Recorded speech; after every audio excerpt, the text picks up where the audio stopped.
and then decided to give me a thumbs up. I think he's playing tricks with me today.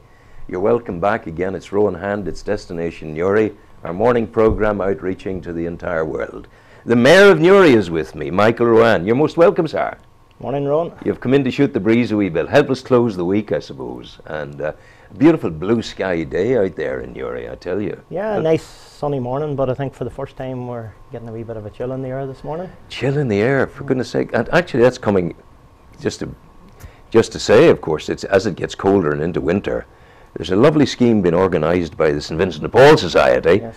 It's a winter fuel pledge, because there will be people out there who get the winter fuel, a certain age, people who get the gift of the fuel allowance from the government, and a lot of them need it, but there'll be one or two, three or four who maybe don't need it and who would make a personal decision to donate it to the St Vincent de Paul Society, and they will use it for people who definitely do need it. So fingers crossed that some good will come out of that and that no one will feel under any pressure, but if it's not needed, it can be going to someone who does need it. How's your day going? Yeah, it's going fine, yeah. You're heading out to Slieve-Gullion. Slieve-Gullion first this morning, and then I'm down to the golf club in Warrenpoint. What's happening at the golf club? The golf club, we have, it's more a photo opportunity with the young fella Sean Ryan, who went out to the States there to compete in the World Youth Championships. Wow. And who done extremely well for himself. Hey, Sean's only 6 years of age. 6 years of age? And yeah, and had the pleasure of meeting him prior to going out. And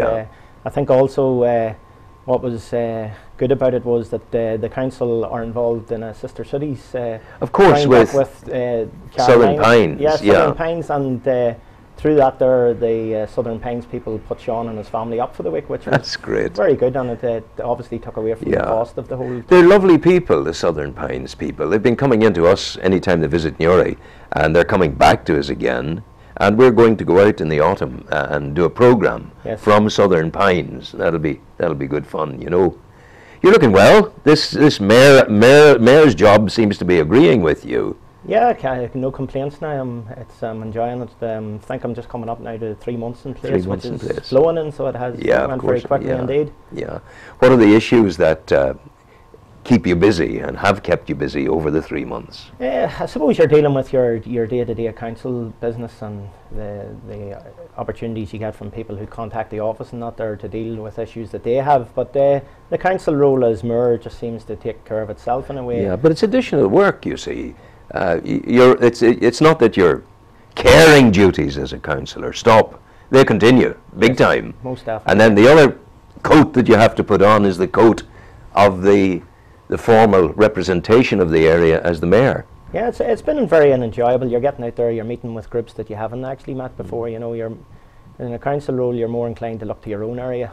Yeah. Not to say you don't look outside it, but in general you keep to your own area. But through the mayor's role, you get out around the whole district. You get to meet groups from all around the district.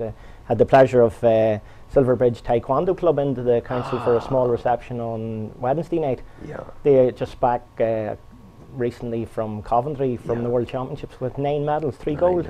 They were in with us before they went, and they're coming back in on Monday. Oh, that's our good, hope. So we're making contact with them, and there's an open door for them here anytime. Isn't it great that young people like that, they acquire a confidence as a consequence of doing this taekwondo?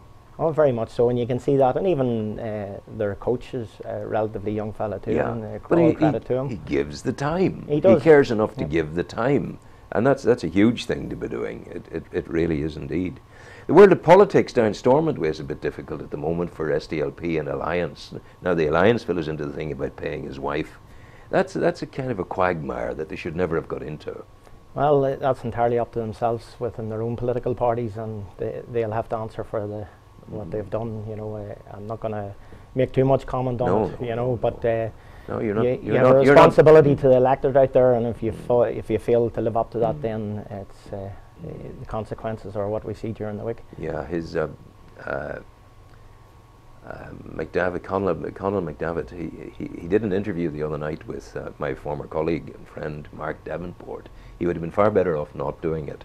he was almost tearful and talking about just was a bit unseemly. I didn't like it. Did you see that interview? I did indeed. Well, so in some cases, some people are too keen to get in front of a camera or in front of a radio maker or whatever it may be, and maybe it's to their detriment. There's times for silence too, because in the newsletter yesterday morning, and you as a Sinn Féin person would have seen that. You would have been outreaching to the news.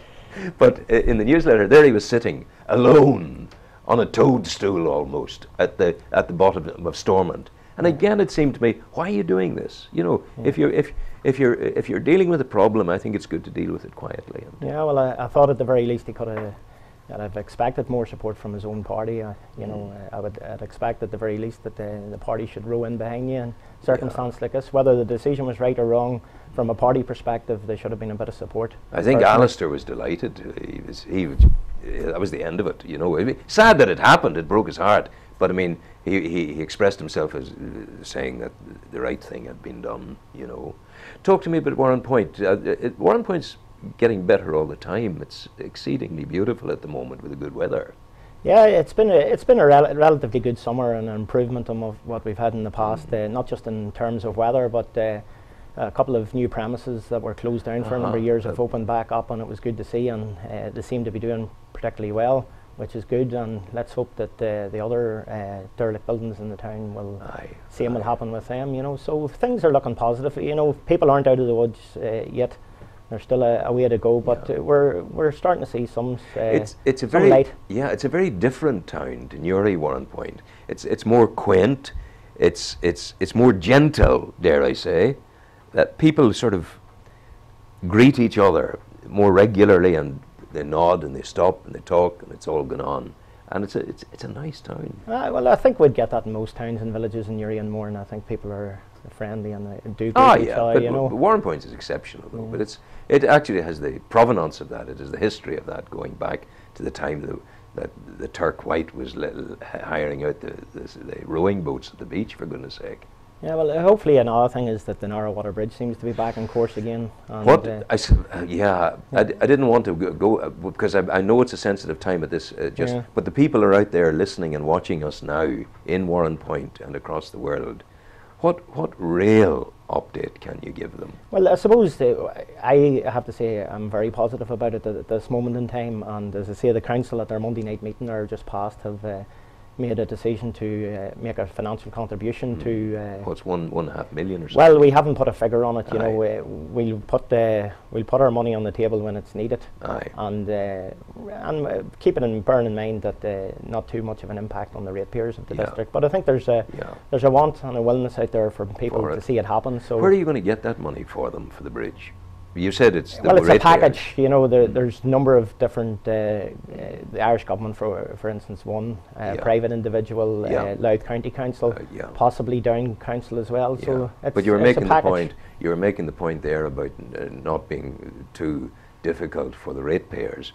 The Newry and Mourne Council money going into it. Where is that coming from? Well, it'll be coming from the general monies within the council, but what we have also decided to do as a council, while we've said we would make a contribution to it, we will look at all external funding in the meantime, and we will continue to do that. And if we can offset the council making any contribution, that will happen.